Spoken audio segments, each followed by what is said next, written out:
We had a deal, Will. But come, I'm still breathing. I've taken more pleasant shits than you, Mizora. And at least those can be buried after. That's no way to talk. I guess he wasn't ready yet because I gave him the breaking news banner, but we'll do it again for comedic effect.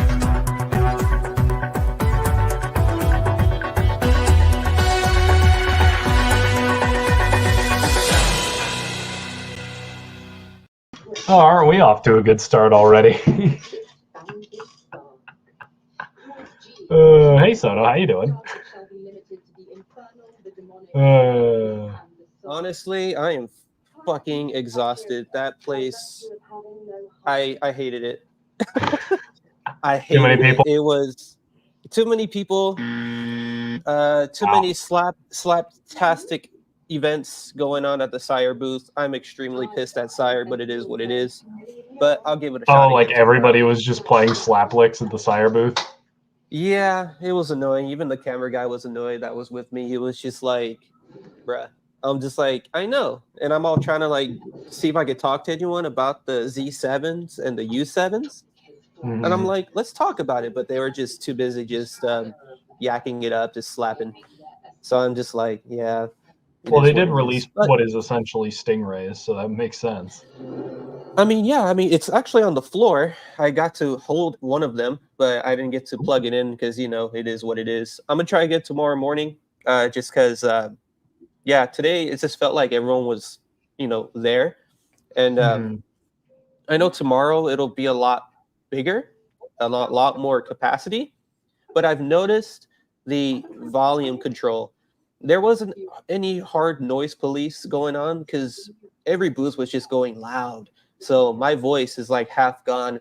Luckily, I got these cough drops, and these are so good. Oh wait, these aren't those. Whoops. We're talking about these cough drops.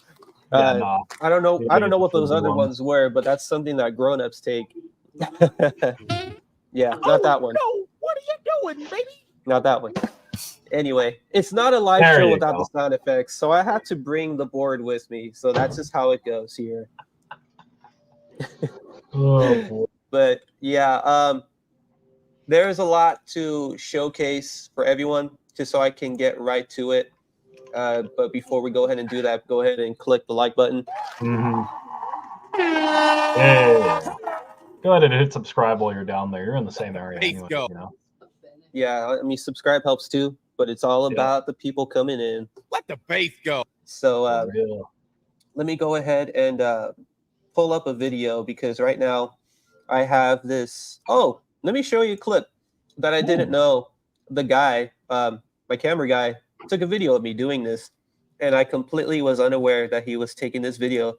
And this was at the Close booth. Let's go ahead and check it out. Yo. I don't know if you're hearing. Close? Yeah, I don't know if you're hearing any of this, by the way. Are you hearing any of this? I'm not hearing the video yet. Here, play a little more. No. No here. How about now? Did you hear that? Were you able to hear that? No, I've heard nothing yet on the video side. Yikes. I hear you fine, which is nice. Okay. Let's go ahead and do this. So let me go ahead and let's open this. Let's try this. So let me open the video and share it in a different window. So I'm going to stop sharing that. So I'm going to stop screen, share screen, and let's see if that does anything. Nope. Still can't hear. Anything or no? Nothing. Yikes. Okay, let's do another. How about, let's see, I present. Yeah, this is, I don't have a dual monitor here because I'm reporting live at a hotel. So, yeah, this is going to be very interesting. To share audio, share a tab instead. I wish I could do that. It doesn't look like it.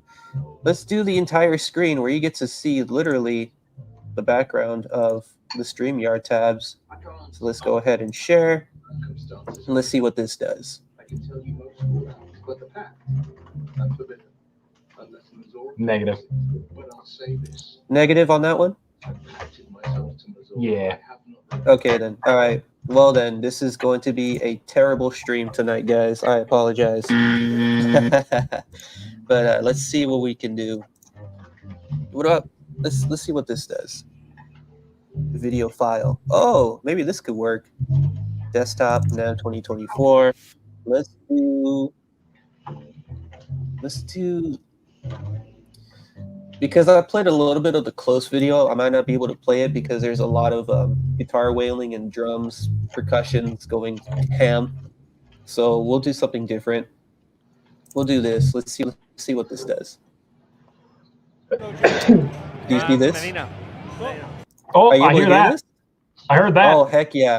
So this is going to be a raw footage for you guys of me interviewing Cream Guitars, introducing their new line of bass guitars in 2024. Which, yeah, if you want to see this before it gets chopped up and posted, before it gets live, now's your chance to see the raw edits and me fucking up like crazy. So let's check it out.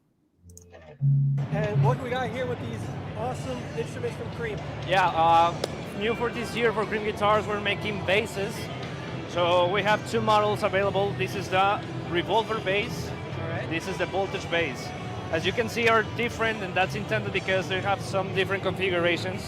It's a Seymour Duncan preamp. So this is more like a jazzy kind of thing going on. And this is more like a rock thing going on. So it depends on what you want, what you play, and it's unique. So check out the back here. I've noticed something here. Do you want to check out yeah, the back? yeah. So that's a very interesting signature right here. Is that going to be on all the guitars or just? Whoa, wait, what the fuck? No. I mean, not just for the looks. It's a bronze plate that makes the sustain of the bass of the whole instrument. So the construction goes like a screw in here that makes contact with the wood and the bronze plate. So it has a more sustain than the normal bass. Very cool. So it affects the tone and it sounds very good. And I like the Seymour Duncan pickups. So are these the SB3s? I guess. I'm not pretty sure about that, but I guess they are. Yeah, so like here's the thing about this knob here. Do you know what these knob layouts are? I'm not sure. I guess this one, it has a piezo pickup, but right now I guess it's the bottom here. So we do activate it with this one. Got it. Yeah, it's pretty much. That's awesome. And so like what type of wood we're working with here? Like what's the body structure? Do you know the wood here? Oh, I'm not sure. You're not sure? Sorry, man. I'm kind of yeah, this was going on the specs, but yeah. Oh no, that's all good. But this is. Yeah, so when that happened, I was kind of like, oh, like I'm just gonna like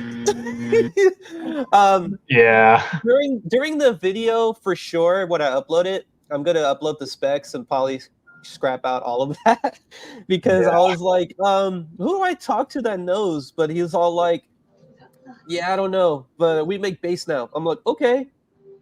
What's in it? Yeah, he's like, oh, I don't know. We make bass. I'm like, okay. I'll just put it up on the website. Yeah. He's like, yeah, do that. But it gets more interesting. Beautiful. I'm pretty sure it's on the website, right? Yeah, it's on the website. Soon we will be in Guitar Center here in the States, and in Mexico you can get it at Hermes Music. Perfect. Oh, it'll be in Guitar Center. Like, what's the ballpark? I'll never see that in the one here. It's gonna be like around $3,000. Okay, so good boutique level right there, right? Yeah. It's beautiful. So, I mean, the wood and craftsmanship too really screams out that. Thanks a lot. We have many different.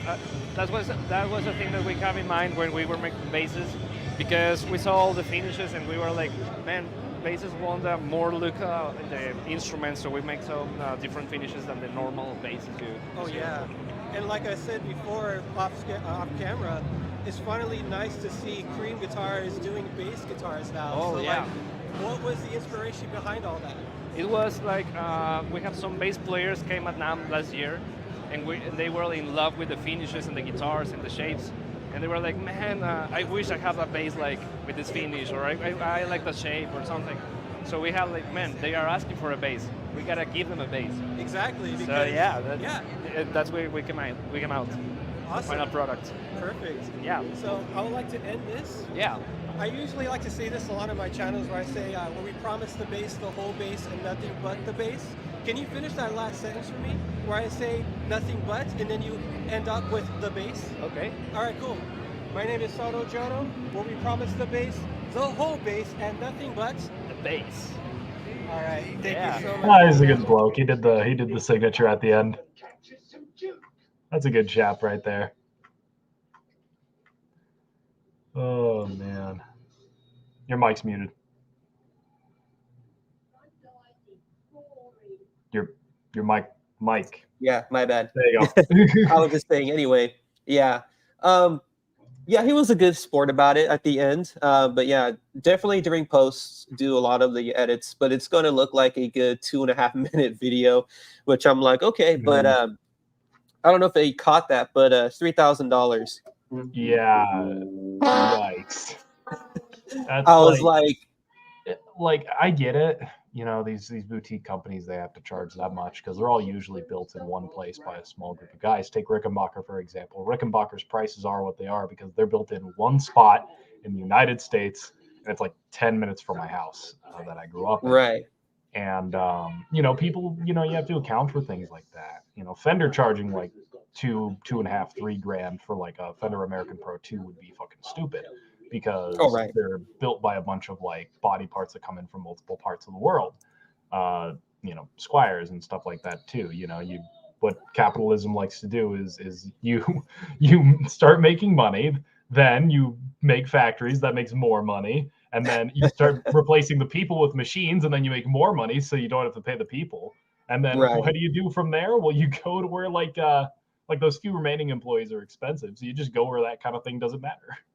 And that's how it's literally at the end of the day pictures of money. But I gotta tell you, I did stop by a Japanese booth. I felt bad because most of the people presenting it were Japanese speakers only, and they had this amazing artist signature, I guess, from like an artist in Japan, and looked like they were well known because there were people coming up and taking photos of the Luciers and the builders like behind the company, and the daughter was there. The daughter was cool. The daughter was there that was helping translate to the adults. They probably look like a mom and pop shop because you can tell like they all look related just because of the way, you know, they were carrying themselves. So I go up to the young lady, looked like the daughter, and I was telling her, hey, can you tell the guy here, thank you so much for allowing me to play the bass, because for $600, let me see if I can post up a photo while I'm talking about it. But for $600, they literally have a multi-scale jazz bass that's a 24 fret, and it just looked amazing. I was like, there's no way. Here it is. Like, there's no way that's this right here bucks? for $600. Whoa. I know. I'm like, dude, see, even That's like Japanese, cool, even Japanese manufacturers, like Japanese manufacturing is Loctite. That shit is so crisp. I give them so much applause, man. Every Japanese Fender that you will touch is better than a lot of Americans. Oh yeah, and then the American pricing too is it's like extremely overcharged too. So it's like, what the heck, you know? But this right here was just beautiful, and I loved how it felt. I loved the soap bar pickups, and considering that you can tell like this was like a Nordstrand inspired layout pickups. Oh, like, absolutely, you can easily like swap these out for like the authentic ones. But even then, the way it sounded. But like, if the ones that are in there sound good, then what's the point, you know? Oh yeah, exactly. That was what I was going to get to. Even by just playing it stock, it sounded so much good to where like I don't even want to touch it. But I did speak with the daughter. I might actually have to stop by again tomorrow and get like a sound demo of it because it really sounded good. Like it crushed through the mix. It was extra bitey and crunchy. It was hard to explain because you know, a long day at the event, shouting, trying to talk to people, practically losing my voice. Yeah, no, dude, I feel that. I've been hit with the back to school ick that goes around at least once a semester. It just comes in. Yeah. Oh yeah. And it's a 50-50 shot if you go in one semester. like if you get sick and you get this cold. It's like a head cold. Like I've just been really spacey today. I don't think I've been feverish or anything, which has been nice, but you know, I've just been like a bit congested and like kind of sinusy. Yeah. And yeah, so if you're watching this stream, you're like, wow, looks like a fucking disaster. Well, that's why. Yeah, I think that first interview with Cream, it was me like still trying to like get Figure the it rhythm out. of things because I'm also getting over it. And while I'm not 100% yet, you know, I'm still fighting it through. But I will have to say though, like back See, those onto look awesome. yeah, they look great, but not 3,000 great. Like I'm just gonna give you that. My problem is like, yeah, it's not. It's just I don't see where 3 grand comes from. Like 2.5 in. Yeah, I can see the For a finish 2,500 like price that, mark. I think they're just a bit high. It's not to the Yeah. point where I'm like, this is a no-go no matter what. It's just a no-go for me because what I want to pay for when I see something like this, like that flying VP with the quarter pounders, you just swap the pickups out and that thing's fucking killer. And that thing's like Prince as fuck, honestly. And that's like really awesome. But it, Oh yeah, grand is like, ugh. I know. And That's just steep. And like the piezo's cool, but what am I going to use it for? yeah, exactly. And speaking of Prince, I mean, this was pretty cool. Oh yeah. Yeah, it was at the Oh. Yamaha booth. Or Speaking not of- booth, but like it was at Oh. Yamaha. So I was like, that's pretty cool. Did you see the Sonny T, the bass player that played with Corey Wong and is big in the Minneapolis funk scene? Was it tonight or was it today? No, I think it was like a night ago or 2 nights ago. He got a new bass built from Federa. Oh, sick. I don't think I saw Replacing the Dolphin. Federa on the floor, but I'll double check anyway. Yeah. I don't know if they're there. I know F Bass isn't there. I saw that on their Instagram today, which sucks because I would have wanted to see F Bass. Yeah, I did get to see Trickfish. They didn't have the bass that Nordstrom was talking about, that they had the multi-coil pickups that one of the people messaged me from the Nordstrom Instagram page. They're like, come swing by. So I swung by, but they weren't there. So I'm going to try again tomorrow because I guess they want to talk to me about future, I guess spoiler right now, but it might be a future endorsement for Nordstrom pickups, because I did their Nordstrom pickup series on the channel. So I'm like, yo, let's go. That's pretty fucking cool, dude. I have a big video planned. I need to like pull some strings to get it together, but I want to finally review the Aguilar. But it's really hard to do because I don't have the equipment here. Right. The good news is I have a school that has all the equipment that I would ever want for that kind of thing. SM37's a way to put that all into a board, a Focusrite in-house and stuff like that, and the upright, because I want to plug the upright into it as well. Yes, meow. Yeah, that's Bocce. Bocce, stop it. No yelling. Oh, and let me acknowledge. He's like that until he gets food, and then after he gets food, he's fine. This is Bocce. This is my son. Full screen. Yeah, full screen it. This is Bocce. This is our son. He's almost 11 in 2 months. We got him when he was 10 in October. For those of you who don't watch Bully Stream, I am basically a co-host, borderline at this point. And yeah, it's fun stuff. And he yells. He yells a lot. He yells a lot. All right, you can bring it back. Yeah, let me actually acknowledge this chat from dang it, where'd you go? From William. The Sago, that's the one that I was telling you about from Japan. That's the brand. Is that what I that went to base is called? Yeah, that's what the brand is. The brand is called Sago Seed. Yeah, the Darashi Custom. I love it. When I spoke with the daughter, they did say that they have their store up front on Reverb. So I actually need to check it out after the stream, so that way I can look into purchasing it, because $600 for that, I'll definitely drop more than the $3,000 from Cream Guitars. Like, I apologize. Like, yeah, I'm gonna still shout them out on the channel, but like $3,000, I can't. Well, Hold up. I mean, like, here's the thing, man. Is when you really think about it, for $3,000, that is something that is like, who the fuck else does that? It's just at the same time, it's $3,000. That's a lot. But Like, if they're getting them into Guitar Centers, then good for them, man. I wish them nothing but the best. same here, especially for the fact that they mentioned Guitar Center too. But like, yeah, honestly though, playing the bass, not gonna lie though, my reaction. I can't get jiggy with this shit. I could. How I you feel? mean, it's heavy. It's heavy. Is it? Oh yeah, that's a deal Yeah. breaker for me. It's heavy. If I were to play it standing up with the strap, I'm pretty sure it'll neck dive like crazy, considering that the strap pin is literally like what you would expect from a Gibson Explorer or you know, that type of body shape, given the fact it is similar to that body shape. We'll see how it goes. I know they're really good for guitars. I just don't know about bass guitars yet, but we'll see, you know, because this is their first year launching the bass guitar lineup. Again, I wish them nothing but the best. Yeah, And, me too. let's see how they move forward with their bass guitar acquisitions. That's like exactly what I was gonna say too. Is I wish them nothing but the best. I hope it works. I hope that they innovate, because that's really always what the industry needs. You know, is what the fuck is next? Like what's next on the menu? That's right. I think if they're heavy and that becomes a problem and that hurts like sales, I think if they chamber them, it's really cool. Like I think their designs are money. Ooh, then. Yeah, I mean, look at the way the neck contour looks. You know, it doesn't look like it's a. I mean, it's definitely a bolt-on, but you can tell. That's high levels of craftsmanship until you get to the screws. I wish they'd put nicer screws in there, which is really finicky to think about. But if you're dropping $3,000 on an instrument, I want everything to feel. I want it to feel like a Rolls Royce. Yeah, absolutely. Like that bridge, like those knobs, the top, all feel very Rolls Royce. And when you get to that joint and it's like those kind of bolts, it's like, I think it works. That's great. You know, function over form there, but this looks like form over function.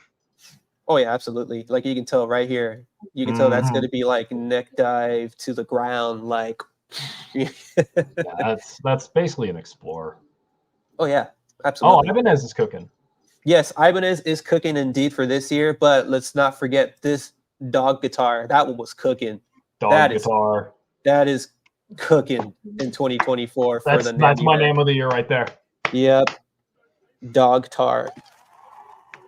That's the NAMM pick, everybody. Nah, dude. I was on YouTube right before this, and you know, I saw your short of the new Ernie ball finishes.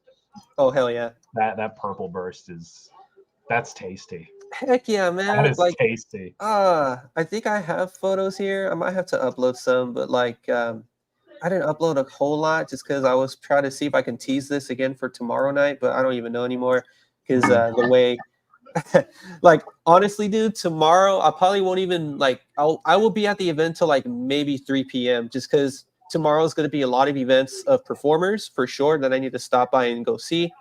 Yeah. And, the mission tomorrow morning for sure is to hit up Sterling because they get overcrowded. Too overcrowded. I was literally dying there. Yeah, no, I was sounded like you were panicking borderline. I'm like, well, maybe don't go to the Sterling booth. We'll wait for somebody else who doesn't have that kind of anxiety to go there. Yeah, exactly. I mean, I'm feeling fine. It's just the fact that I try to squeeze through just to even look at the instruments. It was just like, all right, you know how in the episode of SpongeBob where, you know, all of those kelp people like come out of the bus trying to like wait for the Krabby Patties to be served, but SpongeBob is not like the grill yet. That's literally how it felt like. I was literally like, episode 1, yeah. I'm just like, what's going on? Like I can't even like. It's like I couldn't even go through. But yeah, it was terrible. But hopefully tomorrow morning when I get there super early, that I can kind of beat the crowd. But let's talk about this one right there. I could not find the booth at all, and I tried my hardest to find the booth at NAMM 2024. That is also another highlight for NAMM 2024. DS nuts. These nuts. Incredible. Nope. The guy bought a booth at NAMM, named it D's Nuts. That's like $4,000. Yeah, that's $4,000 for a shitty meme, which is iconic. It would be even better if he went up to the thing, and it was literally just like a nut, like an actual like they sell peanuts to you. Oh yeah, absolutely. But that was like that would be that fun. was so good. Oh yeah, I wish I had that clip booted up too, but it's everything is last minute here on this live stream tonight. Yeah, I haven't seen much of NAMM. I've been pretty shut in on NAMM because really most of today I've spent just kind of spinning my wheels. I've been playing a game with friends called Party Animals. It's great. Nice. It's like $20 on Steam. Very nice. And I, recovering from the fact that I woke up this morning and felt like shit. Oh, that was me Monday morning. I'm just like, I can't do it. Yeah. Nah, dude. I woke up this morning and I went, yeah, I'm not going to school, man. I was fine when I first woke up, and then after like 5 minutes and my body started to fully wake up, I was just I know. Yeah, the colds That's are why. weird for me, man. That's why I got to stock up with one of these. These are the Wait, these aren't the ones again. I'm sorry. These aren't the ones. This is what I'm talking about. You got to stock up on one of these. Yeah. That's getting taken down. We're putting up I'm our own already demonetized. I'm not even promoting this, by the way. This is just adults being adults. Yeah, dude. But transition. Strings. Yes. Oh, the beauty of strings. It's interesting to me. I am excited to see what you're going to do with those, especially. So the blacksmiths, I'm considering to buy more because the fact that I guess they were having struggle to sell these, I'm like, maybe I'll just buy like half of them up. I'll buy like $100 worth of these just to make them happy. But dude, toss a set my way if you do that. I will. I have series of strings on this channel, on my channel. I will absolutely do that. You know what? I'm gonna do this. Anyone in the comments, if anyone wants some of these strings, let me know. I'll mail these to you. I'm not selling these because literally the sticker says not for resale, so I am not selling these. Drop me a comment. We'll chat through Instagram at SonoJono. Let me write this down on the comments. At me at SonoJono on Instagram, and then we'll get to talking to send one of these lovely strings. Also, while you're there, why don't you just follow SonoJono on Instagram? His Instagram's really interesting. Might as well do that. All I do is post random memes, and that's just about it. But yes, we can definitely transition to strings since we're talking about strings. SITs. They're good, man. I've done the power wound nickels, but like I've just heard good things about them, man. They're good. Give them a day, but they're good. Yeah, all it took for me was to be like, hey, your name's Ed. Hi, my name is SonoJono. I hear a lot from you guys from Bully the Kid. He's like, yeah, my son Brock talks to him a lot. He's not here right now, but if he can come back in about an hour or two, let him know that you stopped by, and he'll probably hook you up a set. Okay, so let's do that. So I go back, and Brock's all like, hey, how's it going? And gives me like this weird look. Hey, my name is SonoJono. I heard about your strings. By the way, I tried your SIT silencers. I really like them. I think they're my most favorite half-wound strings out of the whole bass string company. Oh, I really appreciate that. And that's me being honest. I'm not trying to kiss ass here. That's me being honest. Because I actually did try their strings. I actually think that power wound nickels are like one of like top 3 nickel wound strings I've tried. Oh yeah, really. And they're like bass nickel strings, and they're as cheap as bass nickels. Like on that top 3, it's no particular order. It's probably power wound nickels. I really like the Dario NYXLs actually. Yeah, they're good. Really, really good. Those are good too. Yeah, and it really would be a fight for first between those two. But like, here's the thing: is NYXLs are $10 more. Yeah. And SITs are $10 cheaper, and they get a really, really great sound. And when they die very nicely. Which is weird to say, but we're talking about strings, not people, so it's okay. It's funny how you said that because I was actually having a table conversation with Ned Steinberger because I didn't know he met Leo Fender back in the day. And I mean, given that he was telling me about the story that he met Leo Fender. It's all in this interview that I might upload because I'm really close with the people at NS Design. Knowing Ned, he was all like, sure, anything for you, Sono. You've helped us out, set up our booth last year at NAMM. I can do anything, whatever you like.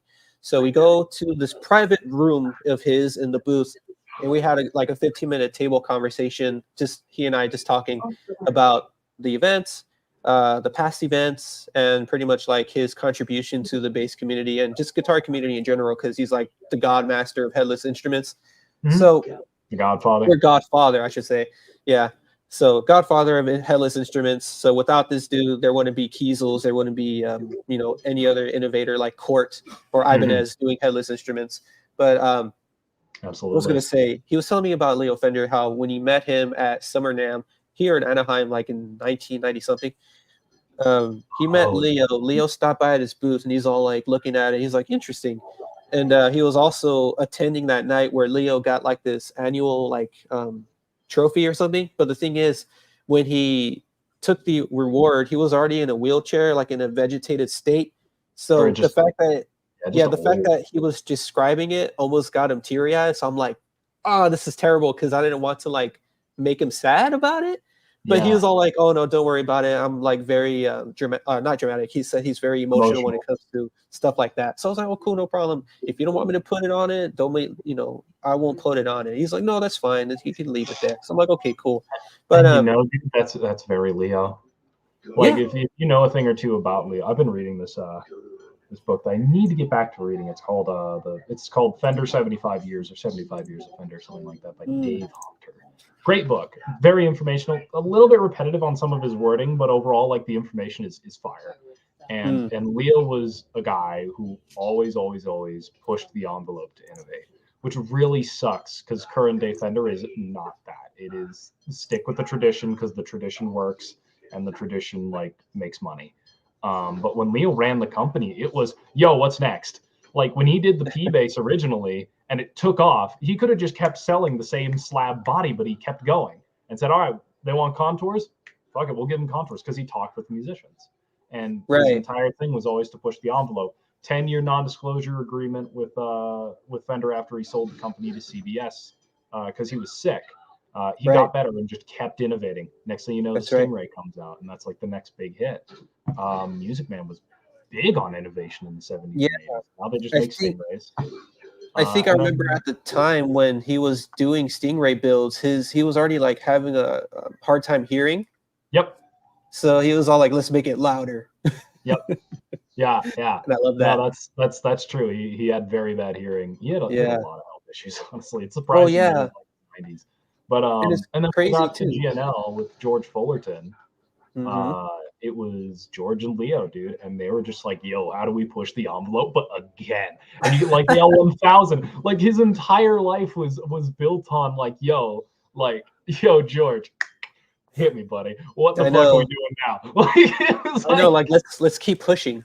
Yeah, and it's really cool to see builders like NS Designs and like Federa doing these very gorgeous borderline works of art instruments that are still workhorses.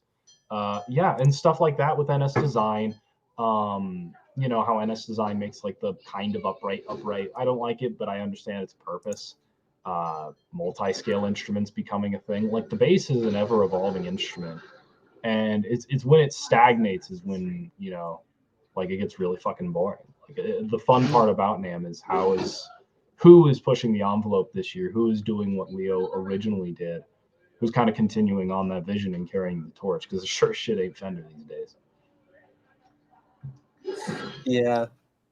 And look how cool that 6-string bass is. Like, what the hell is that in the background? Oh, yeah, that's beautiful. I'm gonna have to do it. Yeah, I'm gonna have to cover with them tomorrow, because I wanted to do it 30 minutes before they were about to wrap up, but there was like people jamming there. So I spoke with one of the team members, Corey and Noir. I said, hey, I'll just try again tomorrow. Hopefully early in the morning after Sterling. If you're not too busy, we can do like a quick 5 to 10 minute video demonstration on the NS Design bases in the back. So he's like, yeah, most definitely. Like we'll do it. And I also spoke with Corey. I was like, hey, Corey, last year you promised me you're gonna send me a couple NS Design bases. You think we can make this happen this time? He's like, dude, you're already like part of the team member. You might as well just ask us anything. We'll send it to you. So I told him straight up, all right, I want an NXT4A fretted, an NXT4A fretless, because I told him straight up, NS Design is being slept on the bass YouTube community, and I want to bring it back up, at least shed some light. Considering that the fact, they're expensive, $2,500 or $2,800, I think, for the NXT4As. Honestly, I think it's worth it, because you're literally buying a bass that is wall chargeable. Like, you don't need a battery. You just plug it into a wall for a minute, and then you're good to go for like 18 hours of playtime. And it's perfect. It's wall chargeable, not battery operated? No, it is through MySci Electronics. I've actually played their NXT4As 4 years ago. I've owned 2 of them in the past, and they're freaking amazing. And I've done the battery test where I leave the instrument cable plugged into the bass, and I left it plugged in for like a week. And literally after a week, it was completely dead. So I'm like, okay. So I charged it for a minute. I timed it right a minute, unplugged it from the wall, plugged it back into the amp. Boom, right back up. I'm like, this is amazing. And I think back then I paid $1,800 for it. I spent $1,800 on it, and it was like the best investment I ever purchased. But I don't know why I sold it. But I want to own one again. However, I want to own the fretless version now because they also have a fretless version. Okay, but you bring up an interesting topic of yes, bass companies or like companies in the bass world that are slept on. And the first one, and you're gonna probably hard agree with me, the first one that comes to mind is Yamaha. Oh, big time, dude. Like, big time. Like, this is a beat to shit Yamaha from their like mid 2000s, early to mid 2000s. Yep. This thing rips. Like, this thing is so cool. And like the stuff that they're making right now with the BB series is so cool. Like Yamaha's doing a lot of really cool stuff under the table. Like the TRBX line is really smart. Really the only thing that I have that's like, I guess, nitpicky but just kind of weird is the EQ selector. Yeah. That they have on the base models, but the Yeah. other bass models, like everything above that is very brilliant done. Their 5 strings are like one of the few 5 strings I've ever really liked because the string spacing and the nut width, it all kind of came together and felt really natural to me to play. There's obviously their older stuff like this. This is a BB604, I believe, and this thing's just its own just strange creature, but it's a sound unique to its own, and I think that's what Yamaha has, you know, because they're not really trying to copy anybody. They're just like, well, what does Yamaha do? Well, we make bikes. Oh, what else do we do? Oh, we make pianos. Right. You know? Right. So right now I'm airdropping a couple of videos and photos that I took from the event. In the meantime, let me. Wow, what's going Carolina on here? Big, what's good, buddy? What is good, Carolina Big? I'm going to show you some chats here. Let's read some chats in the meantime while this is airdropping into my computer. Absolutely. Thank you again for the early contributors that came in while we were going off. If Shannon is still here, what's up? If Shannon is still here, what's up? We got to link up when I'm over in Arizona in October for my birthday month. Maybe I will try out one of your friends. I'm joking. I'm not going to do that. We should actually, yeah, if I plan to go home over the summer at some point. That'd be cool. Let me know when. Empire, and you're basically in my stomping grounds where you sit right now. Like, what hotel are you at? I'm in Fountain Valley. I'm in the city of Fountain Valley. Fountain. Okay. Yeah. But not exactly where, though. Oh, what do you mean the airdrop failed? What's going on here? What's going on here? Hold up. Nope. Nope. It's like, nah, you ain't sharing all these leaks. The Fountain Valley Guitar Center actually kind of goes hard. Yeah, it's all right. I've seen a couple. Let me show you this that I went to go in BC Rich. Oh, by the way, or not BC Rich, ESP. ESP. By the way, so all right, story time. I walked into the ESP room, and I walk in. Lo and behold, Aguifish was there. Aguifish, the YouTube guy. Yeah, Aguifish, the YouTube guy. I walked in. He was staring at me hardcore. I'm just like looking at him like, okay, like what's going on here? I look behind me to make sure everyone was behind me. There was no one behind me. So I'm just like, okay. I wonder what he's staring at me for. Whatever. So I just walked away, and I just kind of thought maybe he like seen my stuff, but he just doesn't want to acknowledge it, or he's just probably like, I don't know.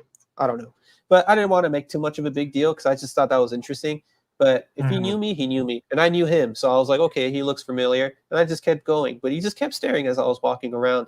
So I'm like, okay, let's see how this goes. But nothing happened, and there was no beef because I don't start beef in public. I try to not start beef at all. If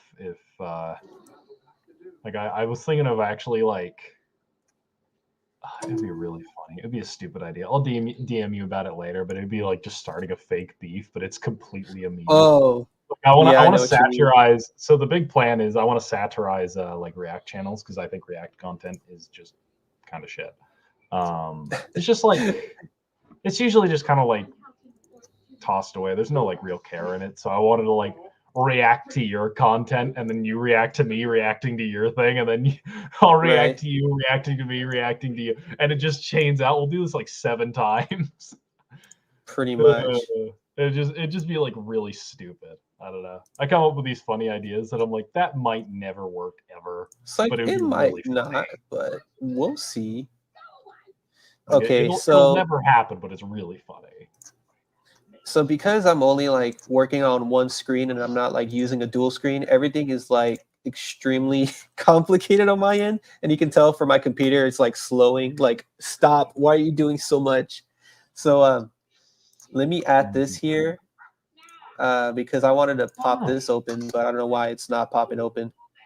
That's actually an interesting headstock design. I actually kind of like that because I think it's clear on the bottom, like acrylic. Oh, yeah. Oh, yeah, it's an interesting headstock, too. I'm trying to, like, pull up the video of it, but, sheesh, like, right now, this is not working the way it should be. Oh, here it is, finally. So this was cool that I realized from Ibanez with the 5-string satin right there. Mm-hmm. Oh, whoops, I didn't put it on the stage. Oh, man. Yeah, it's so great. That thing's a beast. Yeah, even looking at this one too, you can barely see the Ibanez indentation. Wait, what do you mean? Like, oh my you know god! How it has the Ibanez like logo trademark? on the neck? Yeah, you can barely see it. Like you would have to really look for it. That neck is gorgeous too.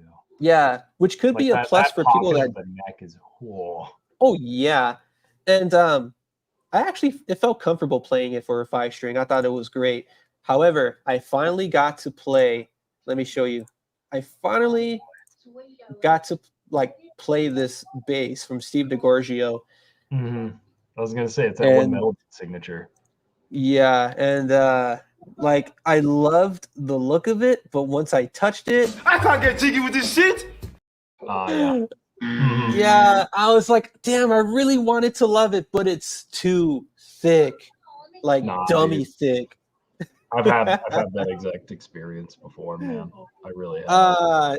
And I love BTBs. I just think this one is a little bit too wide for like your typical BTB spec. Mm-hmm.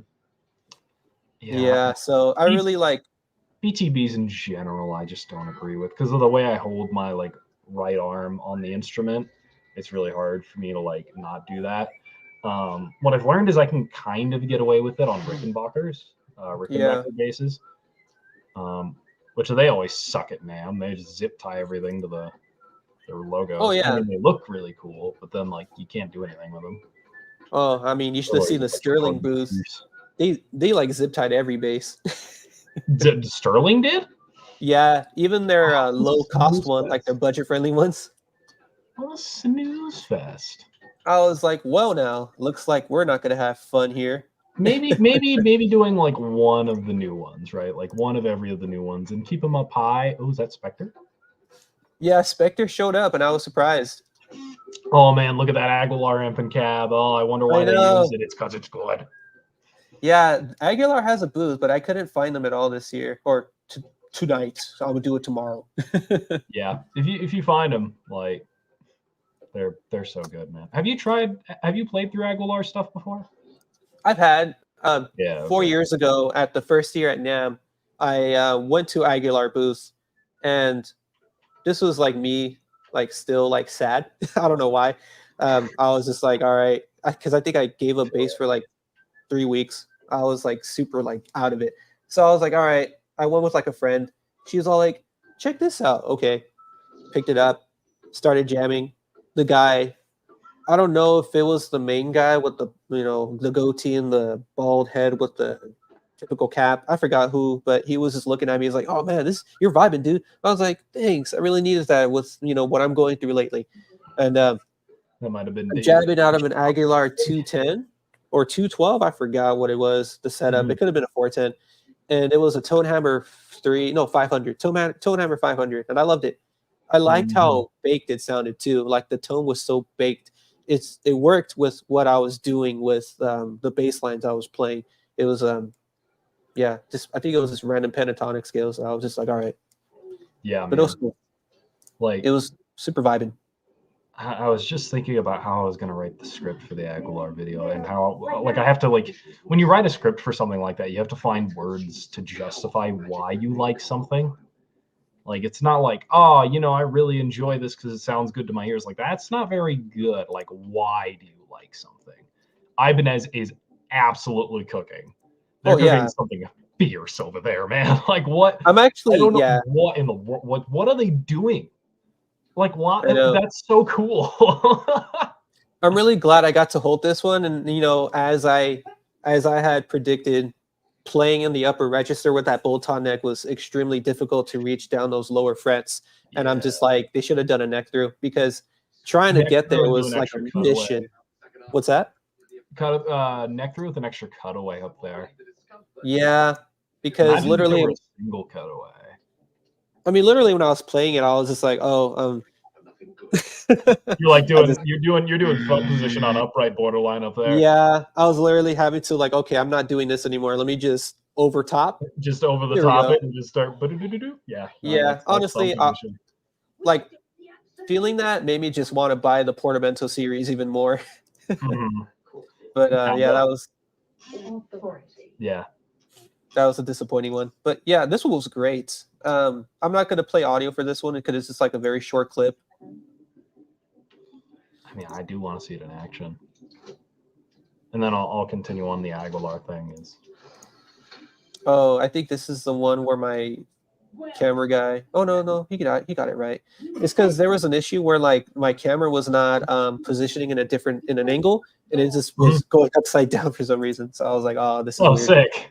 So whoops, I guess I was playing the video without me playing the video. So hold up, let's do it again. It's all right. This isn't bass hang. We could have technical difficulties here. Well, at this point, because I don't have a dual monitor, so I'm like, what am I looking at? Everything is one screen. Yeah. Oh, that paint is gorgeous, though.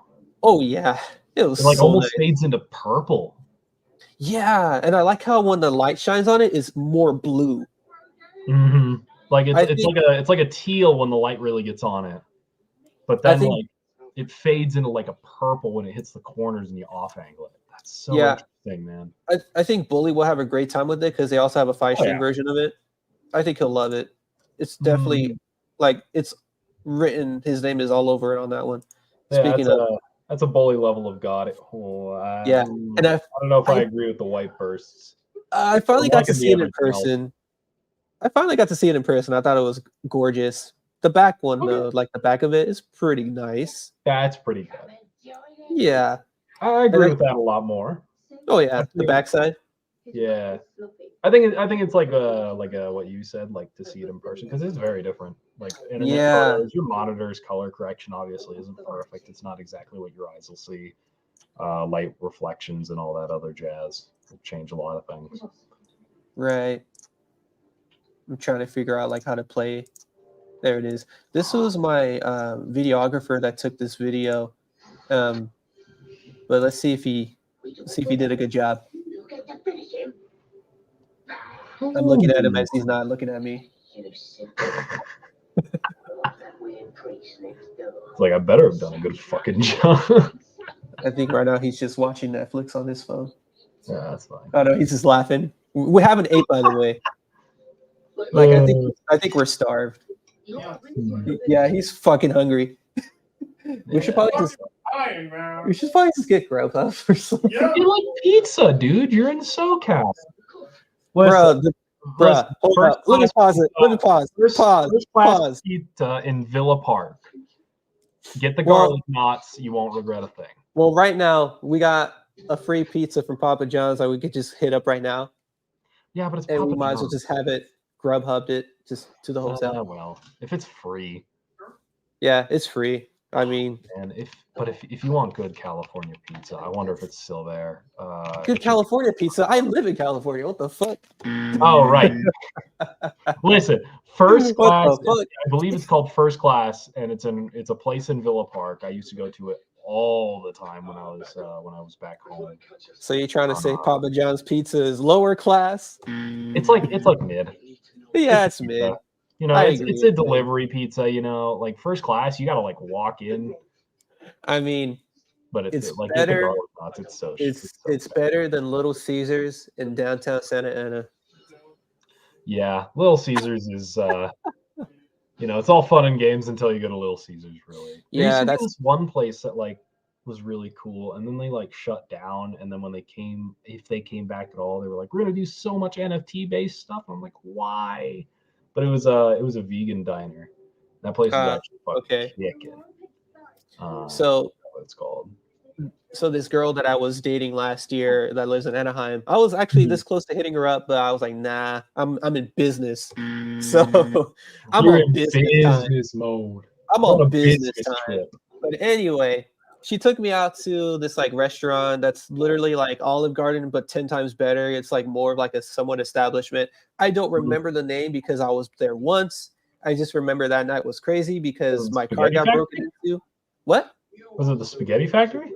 No, it's something else. It's like not a well-known establishment. It's like literally an Anaheim place. And I'm just like, okay, I'll try it out. I'll take your word. And she blew my mind. And other things she blew. Have you been to the Packing House? The Anaheim Packing House? Oh no, not that one where it's like a bunch of eateries in one area. We went there too. I took her to a ramen place. She loved it.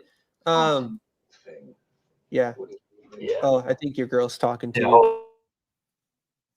But in the meantime, as you can tell, I like to have fun out here. And I love me some good Italian food.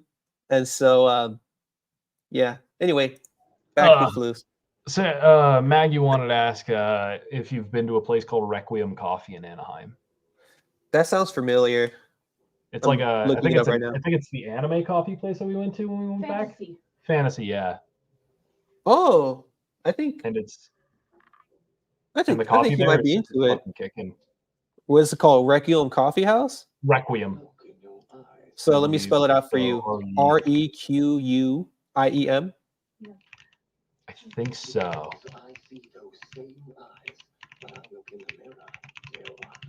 Let me see. Requiem. Yeah, Requiem Coffee. Cool. Coffee Team Fantasy. Yeah, go there. We went there when I basically sent Sarah to meet my parents. That was fun.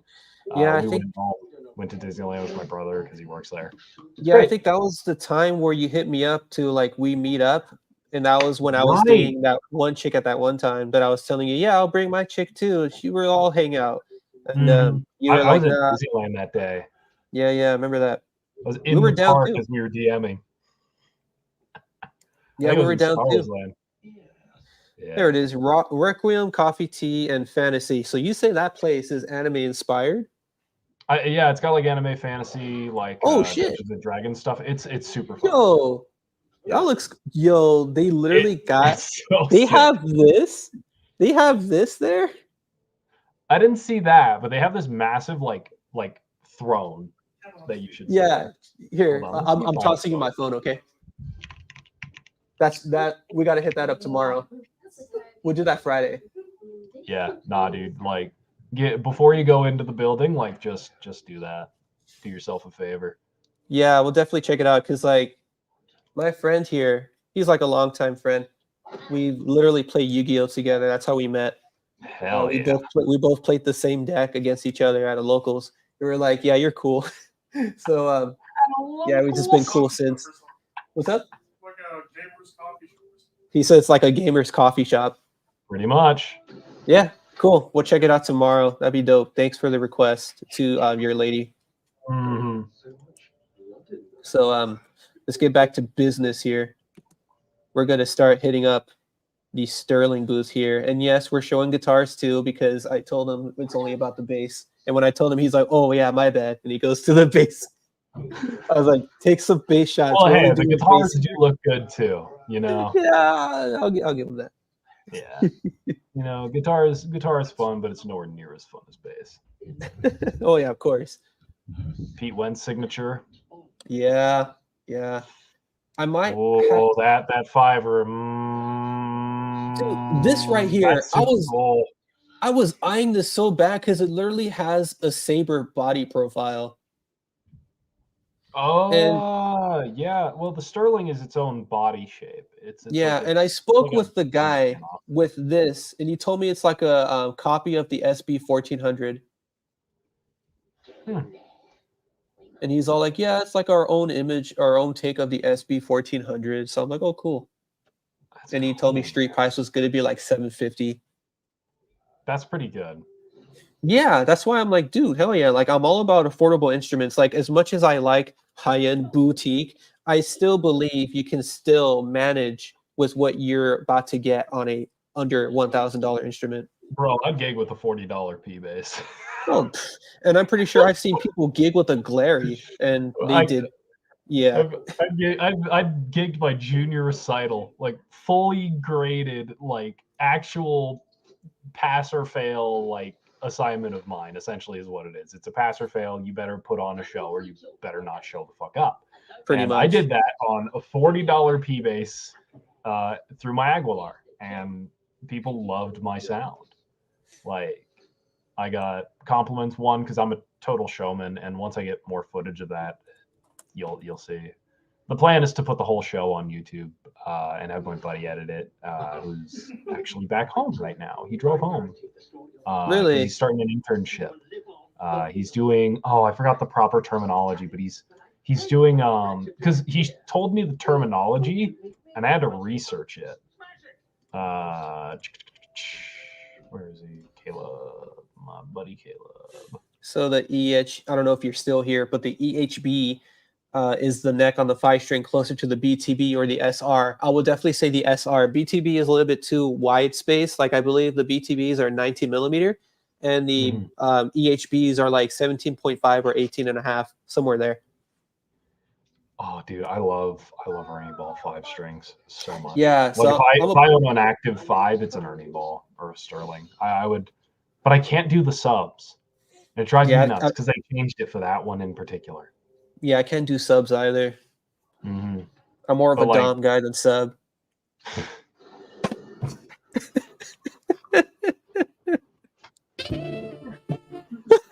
It could have been a food joke. It could have been any other kind of joke.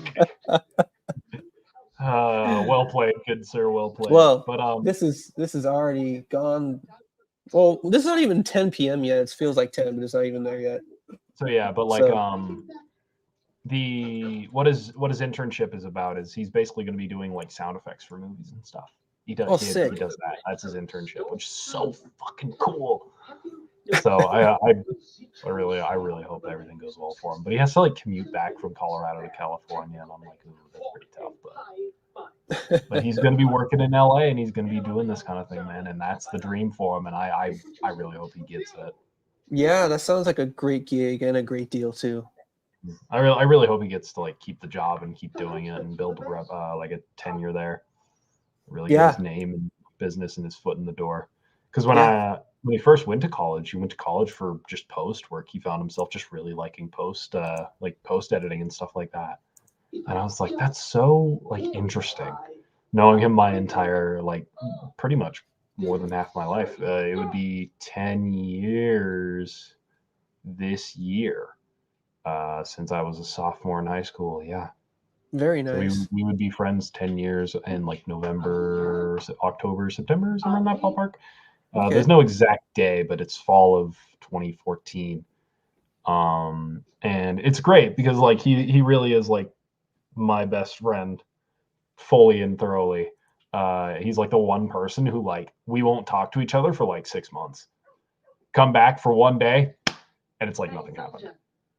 Oh, that's just how it is. I mean, that's how I keep in touch with my female friends too. I don't see them or talk to them for 8 months or a year, and I'm like, what's good? And then everything is like nothing's ever happened, you know? Yeah, it's just like nothing happened in that time. You just have more stories to talk about now. Oh yeah, exactly. Like the stories too that some of my female friends say. I'm not gonna say, but let's just end it like this. But that's all I gotta say. Oh, but yeah, Alright.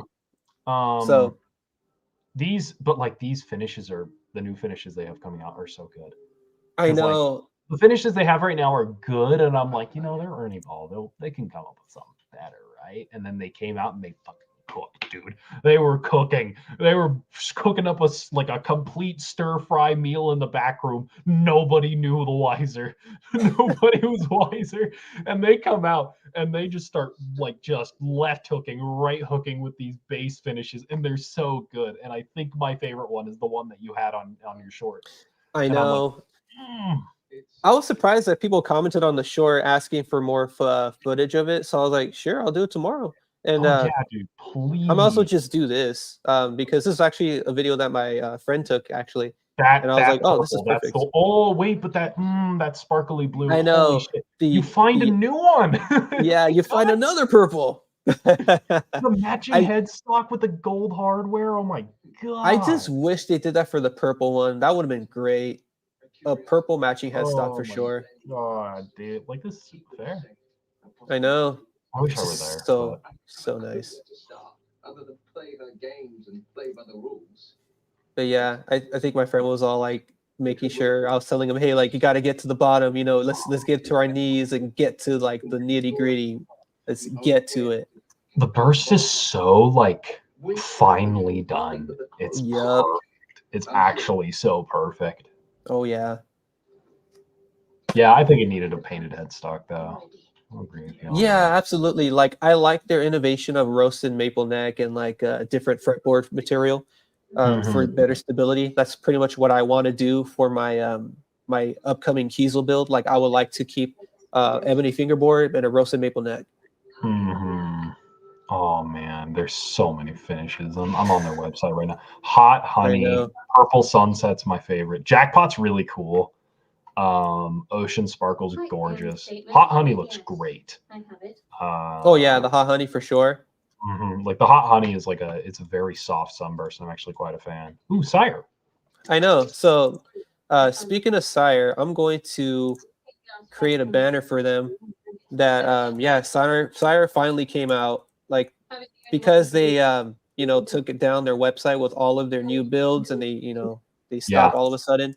I'm like, okay, well, is it legit? Well, Sire finally came out, and no, it's not a gay joke. Secrets must be protected. It's okay. I'm the kind of person you could tell that to. That shit's funny to me. Sire finally came out with the heat.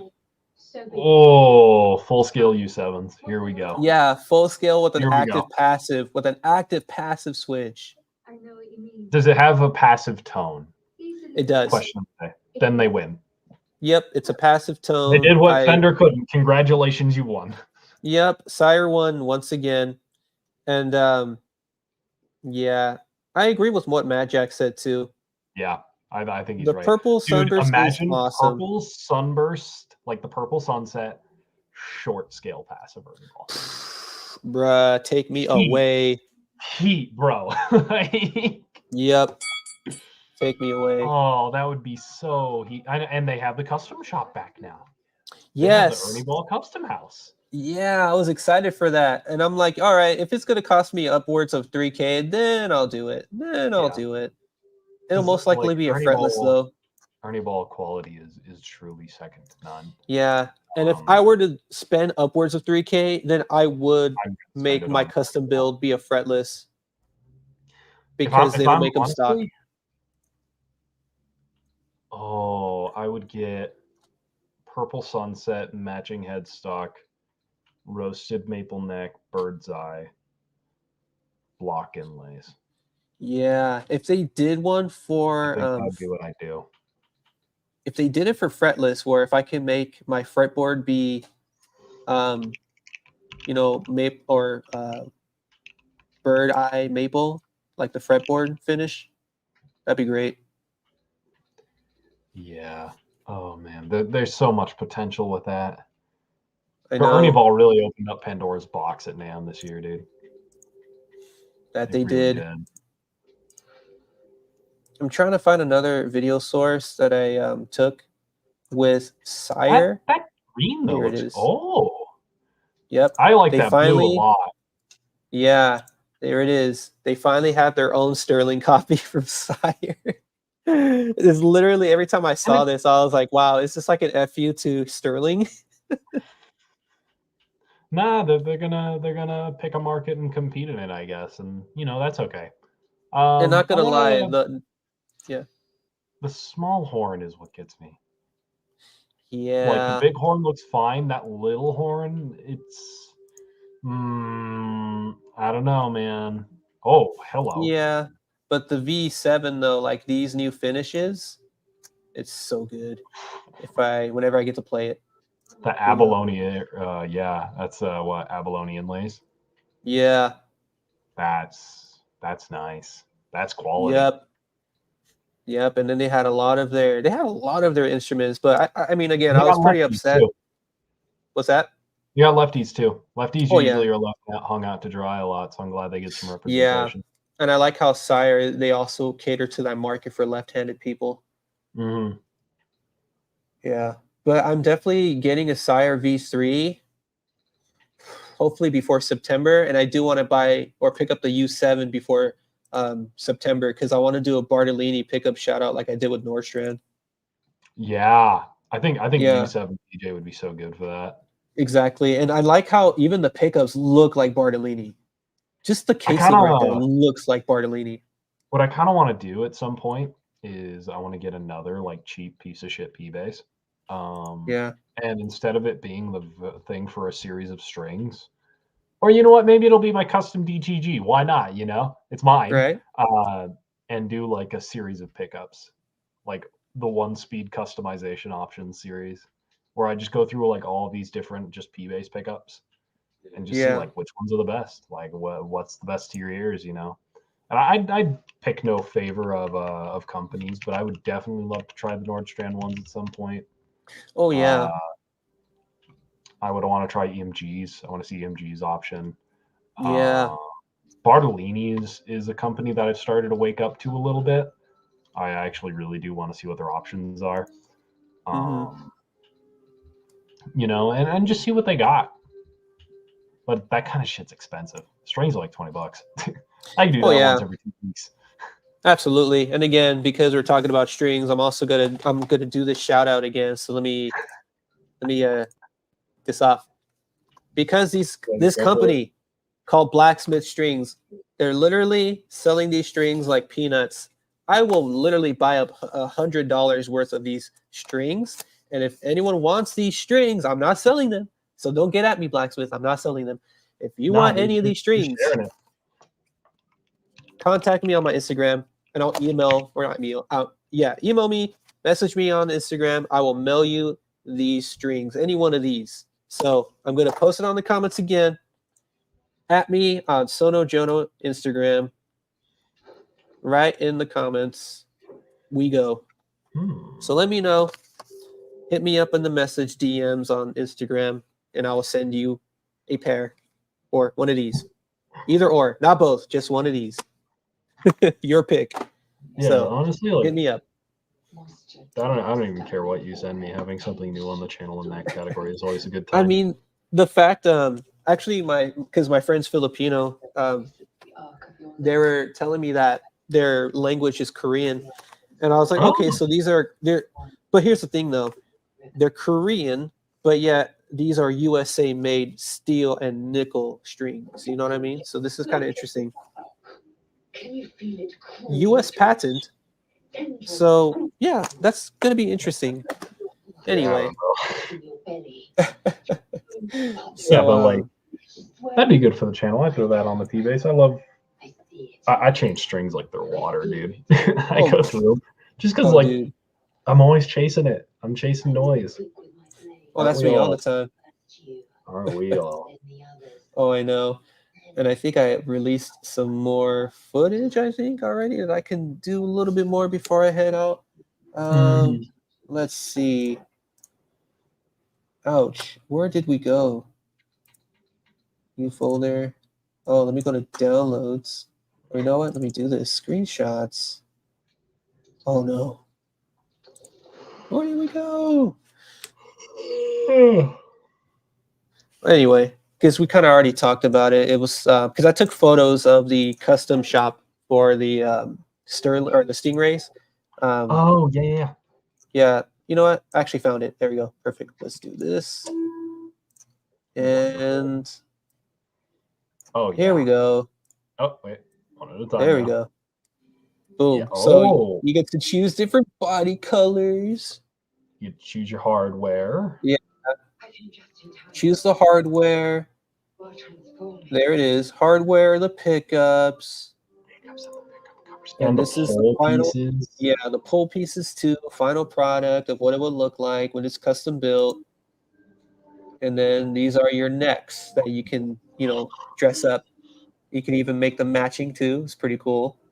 You have a lot of options. Oh, I know. So it's like a Fender mod shop of sorts. Yeah, it's literally like with a blend Fender of mod shop and custom shop is what I'm looking at here. Oh yeah.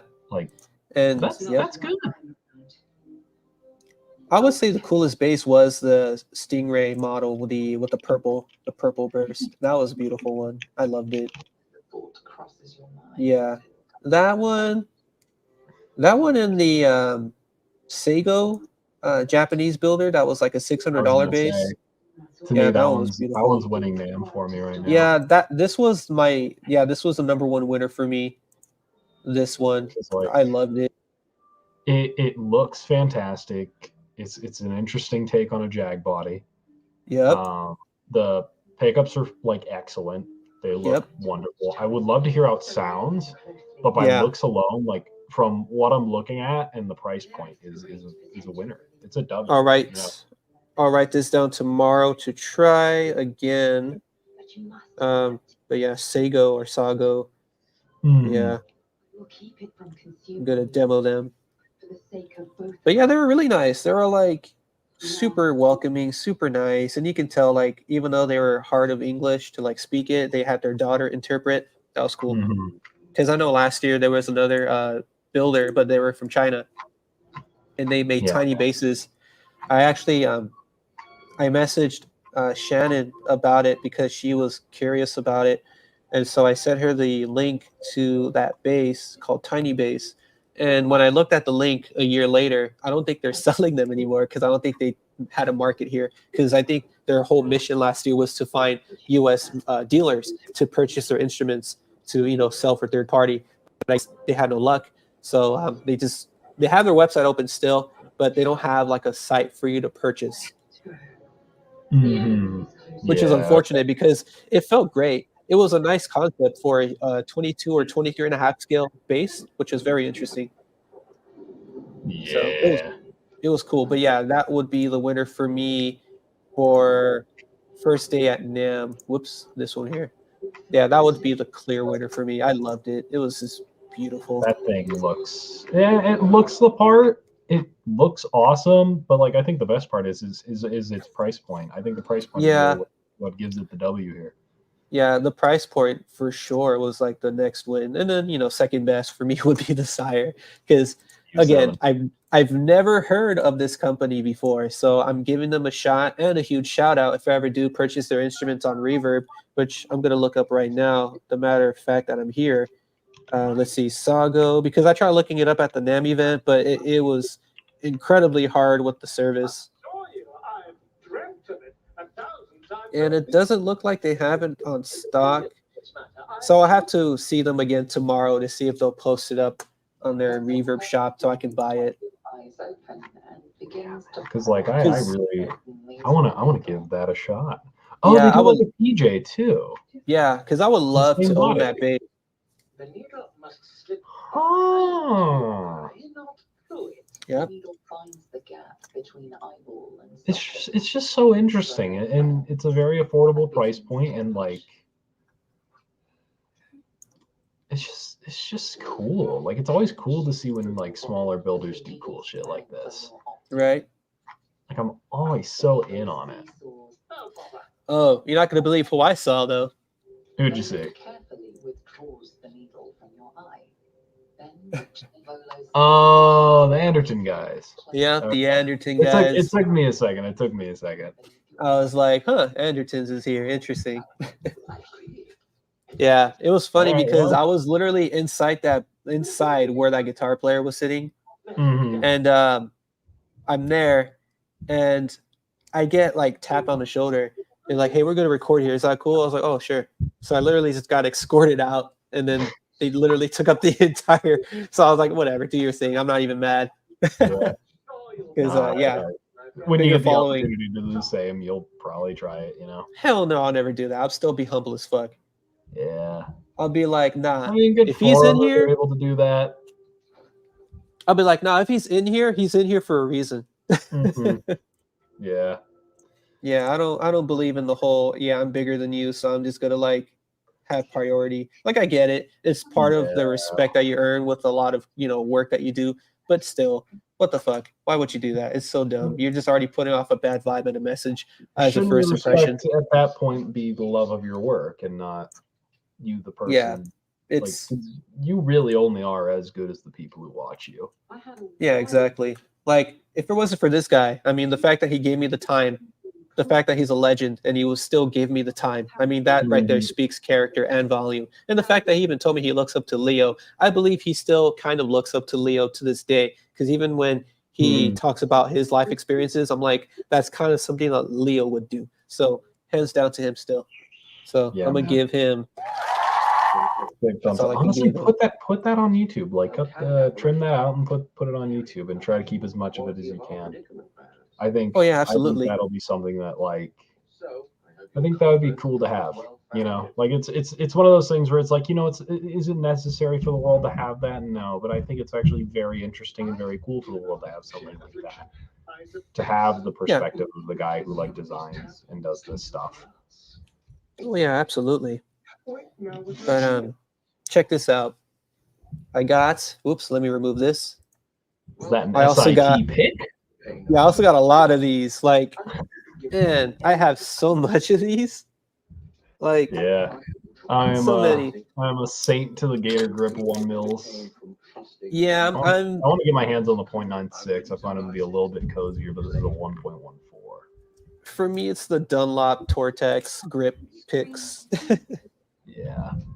But let me show you a little bit of a teaser of what Ned Steinberger is cooking. I'm gonna do a little quick clip and then exit out because it's still like in the like project still, but here's what it looks like. All right, that's all I can show you. Oops, I didn't share the screen yet. Oops, hold on. Hold on. All right, hold on. All right, ready? That would have been a great meme. Check it out. Oh, And yeah, that's all I can show you. God.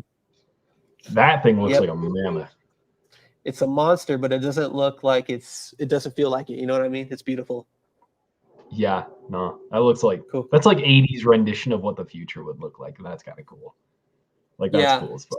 So when I chop up the video and send it to Ned for approval, because I told him straight up, I'm not just gonna upload it without you knowing. I'm going to send you the rough copy of the final, and then I'm gonna let you into whether you give me the thumbs up of approval for me to upload it or not.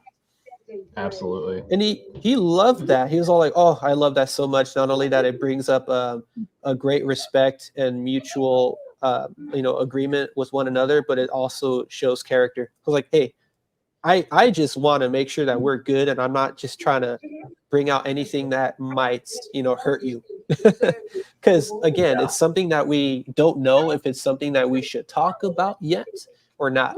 So, however, I can share this QR code that they gave me. 1 second. I could put it up on the screen because if anyone has a phone that's watching, you can literally take a screenshot of it. But let me double check. It's basically, where is my badge? There it is. So from Ennis Design, if you want more details of Ned's creation or project, you can take a little QR code and find out more on the email updates of Ned's new bass. It's also a guitar too. If I can really bring it up close, it has the name of it. It's called the NS Fin.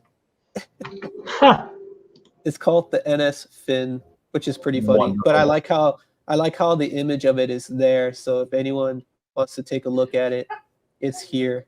So anyway, this is already about to be 1 minute and 22 minutes. So we're going to end it here. I don't believe we're going to be doing another stream tomorrow night, but who knows? I will just do an update on the YouTube community page if anyone is down for it for Friday night, considering it's Friday night. Everyone's letting loose. Because I'm letting this whole event here become strictly business. I'm not having anyone over. I'm only doing this for business. So none of this, or none of this. I got money. Or none of this. Again. It's all going to be just the bass and only the bass. Let the bass go. Nothing but the bass, dude.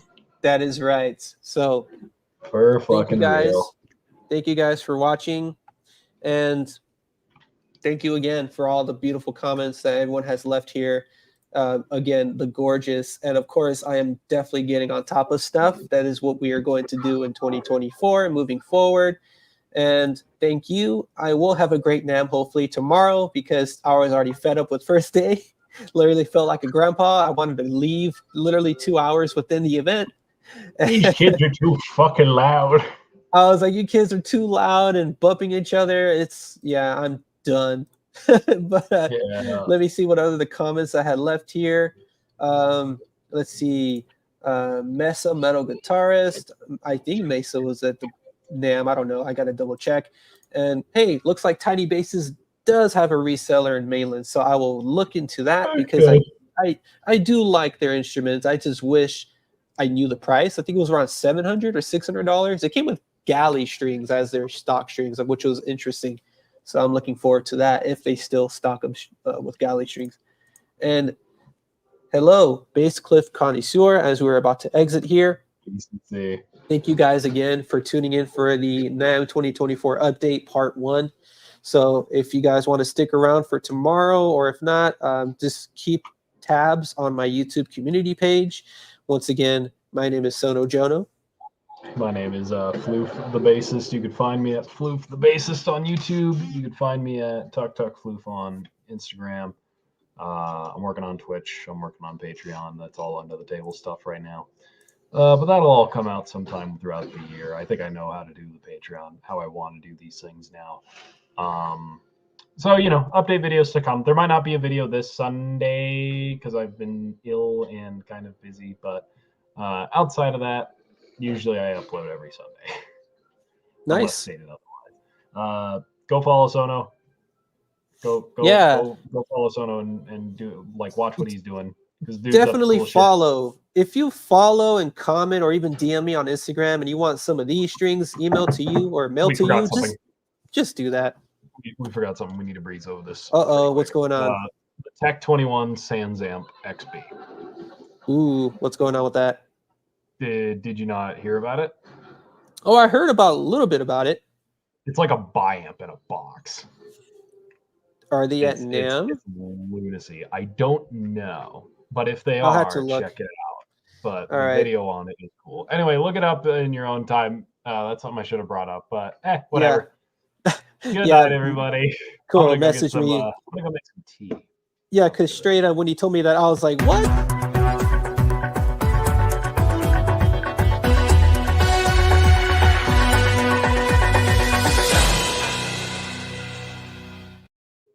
Breaking news, Tech 21 is coming out with a new bi-amp and a box. They call it the SansAmp XB Driver Bass Preamp. It's a hot new item on the way. Yours for only $500 dues. Give me a hell yeah! Nah, but we are the bassist for Why Not is the guy who demos it for Tech 21. Nice. Like a very big Rush cover band. And it's cool. It's cool. So check it out. All right, I'm going to end it. Cool. All right, well, we are now ending it this time. And once again, my name is Sono Jono, where we promise the bass, the whole bass, and nothing but the bass. Let the bass go. Peace. Later, everybody. All right. Could be. Oh, good. You bastard!